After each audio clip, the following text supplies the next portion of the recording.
Day 4 of winter testing in Jerez, and as the teams pack up behind me ready to head off to Barcelona, it's Lotus who topped the timesheets. Kimi Räikkönen with a time of 1:18.148, and he managed to get in 83 laps today, more than twice as many as he got in yesterday. Jules Bianchi in the Force India, second fastest, just 56 laps today, but a best time of a 1:18.175. Then came Sebastian Vettel in the Red Bull, 96 laps from him today, and he's told us he's pleased with the car's reliability. We'll hear from him later on. Esteban Gutierrez, the new man in the Sauber, 142 laps in that Sauber today. It's certainly been put through its paces here in Jerez. Jean-Eric Vergne in the Toro Rosso, 92 laps, but a best time of 1:18.76. Has a few people talking, that Toro Rosso car. And Lewis Hamilton in the Mercedes today, 145 laps to add to Nico Rosberg's 148 yesterday.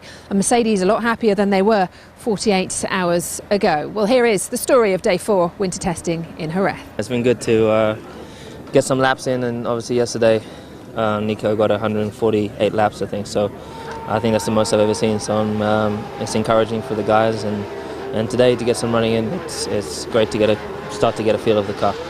Lewis, when you look at the car and compare it to what you had last year, the improvements that you need to get on it, do you think they can be done in time for Australia?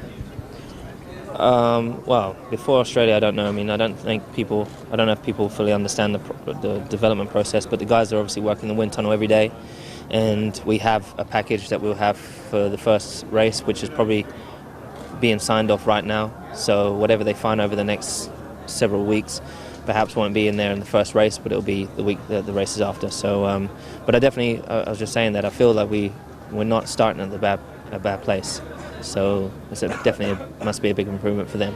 That's what I was going to say. Your feeling leaving here, is that got a good platform to work from, a long way to go? What's your feeling leaving Jerez? I feel like a good platform, good foundation to work on. Definitely just going to keep on asking for downforce and hope the guys continue to do a great job back at the factory. Well, I'm pretty happy. The car didn't have any problems in terms of reliability, so very happy. We could do a lot of laps every day, and yeah, about the performance, I think we cannot really say anything. We don't know what the other people are doing, and at this stage we do not really care that much. How bad was that hole out between turns 9 and 10? Because we went out later on this afternoon and it was breaking up again. Yeah, I mean, I don't know exactly why it started to break up, but obviously, you try to push the car to the limit, and probably so does everyone else, and run wide here and there, use the curbs, use the track limits, and yeah, unfortunately it started to break up. I think they did a very good job across lunch, gave us an extra half an hour, so yeah, I think they did what they could, but I think nobody had a damage on the car due to that, so I don't blame the circuit, but these things can happen. Just finally, for me, compared to 2012's car, when you're leaving the first test here, what's your feeling compared to your feeling when you left here last? A little bit better, because I think last year we had some issues with the reliability, so it seems that we've done our homework well, and now we move on to Barcelona to, again, have another 4 days in a row to test the car and see whether we find any leakage, and if so, then we try to fix it. How's Kimi been getting on today? Not quite as many laps as some of the others. No, but there's another couple of hours left in the day, and we did most of the runs that take a little bit of time in between the runs. We did those this morning, so we should pump out a few laps this afternoon. Kimi yesterday only got 40-odd laps in and was changing things in the car. He's known for being very particular. Is he happier in the car today with the setup? Yeah, we seem to be getting him happier now, and the lap times are responding accordingly, and I think they'll tumble a bit more as he beds in over the next couple of hours. This track is one that particularly suits your car, and we saw a good showing here last year as well. Anything going to Barcelona that you need to keep an eye on about the car? Well, I think the car was reasonably good at most tracks last year, and seems to be fairly effective here, and we will be expecting it to go quickly in Barcelona as well. But the things to keep an eye on are not really track specific, they're just new cars have got a million things that will catch you out on them, and we just got to make sure we work through all of those to get it ready for Melbourne. Have you seen anything on any other cars where you've been wandering up and down the pit lane maybe and thought, there's an idea, maybe we'll have a look at that? Well, honestly, I haven't been wandering up and down the pit lane. In fact, testing is remarkably hard to see other cars because they're allowed to put up barriers over their garages and closed doors. Much easier to see things at races. So here at the tests, we rely on pictures taken by photographers, so tend to look at those maybe after the test rather than during. How will you be feeling leaving Jerez then in terms of a successful test for Lotus? I think really quite happy. Car's been good. We've been running with plenty of petrol throughout the whole test, and yet we've shown a decent turn of speed. And we've done a fair number of laps without really any significant reliability issues, so it's a reasonable start. Well, I feel really grateful to be in this position. I feel everything was very positive, very productive day, because we managed to do a lot of laps without any reliability problems, and basically for me to test the cars in different circumstances, in race simulations, also new tire runs, and everything was very, very positive. Any surprises from the car? Any what? Any surprises? Well, no. I mean, generally the performance of the car, it's better compared to last year. I could feel it straight away. I got the chance to test the car in Abu Dhabi for quite a lot of laps, and now testing here, I could feel another step, and this is something positive, and the team is very happy with it. From what you've seen here, Nico showed some pace as well, and you both got the reliability out of the car. Do you think Sauber as a team can keep up development-wise throughout the year? Because even if you get off to a good start, that's kind of the pressure on you, isn't it? Well, yes, of course. I mean, you try to do your best always, but always a good beginning. It's already a step forward. How would you sum up last season as a whole for you? I would say it was a learning season. I learned many things. We were expecting better results, but in the end we did what we could with the car we had, and hopefully this year we're gonna have a better car and make the best out of it. But it was a difficult one, but in general I was fairly happy, I would say. 4 8th place finishes though last year for you. This year you can better that, do you think? Yeah, definitely. Actually, that's definitely our target, even much better. But I think the car will be definitely better as the one of last year. This I'm pretty sure about it, as I'm pretty sure as well that I will be a better driver. So, with the two combined, hopefully we will have better results. What did you learn in terms of your driving last year from the season you had? I don't know, you have 1 hour where I can explain. I had everything to learn coming in F1.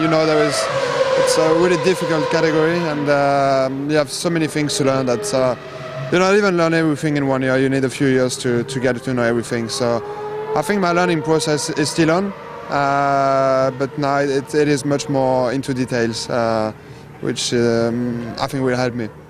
Have you been able to have much input into the car over the winter? Have you been allowed to get involved? Yeah, for sure. I could see all the car improvement during the winter. I couldn't really say what I think we should put on the car. I'm not the engineer, but I could just give my advice on what I was feeling in the car, which was not the case, of course, last year. But yeah. And in terms of testing here this week, you're doing the last 2 days of testing. What do you do during the days when Daniel's in the car? Actually, I'm going to do some sport now, and there is my engineer here as well. So I have a new engineer, so I get to know him, to work with him, and that's what we're going to do these 2 days. Even if we're not driving, we're going to get some data, see what Daniel did, and all the tests they did. And the target for this winter test is not really the lap time, as we're not going to have the same car in the first race, but we'll definitely to get to know this car as much as possible.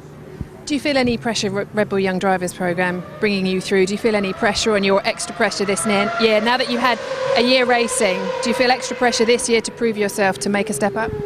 No. Is it your aim to be in the Red Bull seat then one day?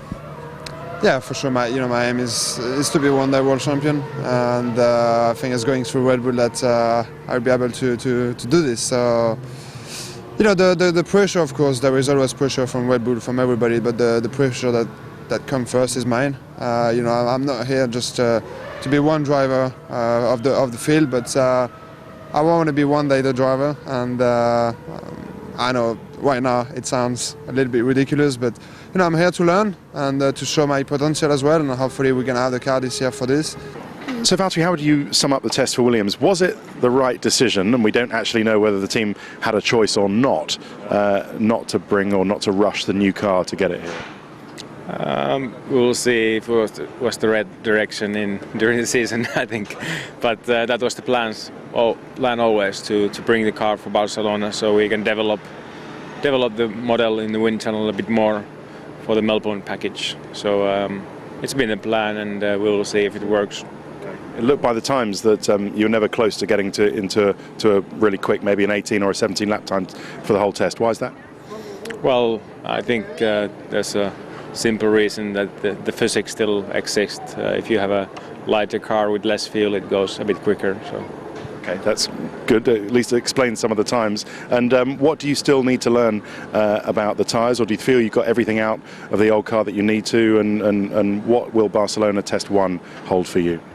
Well, Barcelona Test 1 will be really important for us. New car, so a lot of stuff to go through.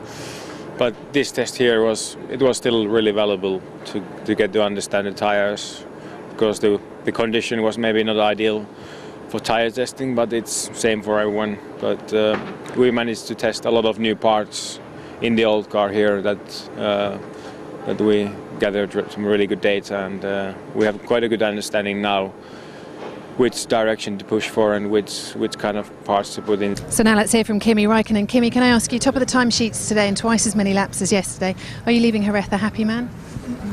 It's a normal first test, and we did many different things and tried different things, and that's why we are here. And we have some small issues, but I mean it's pretty normal, and overall it's been pretty okay.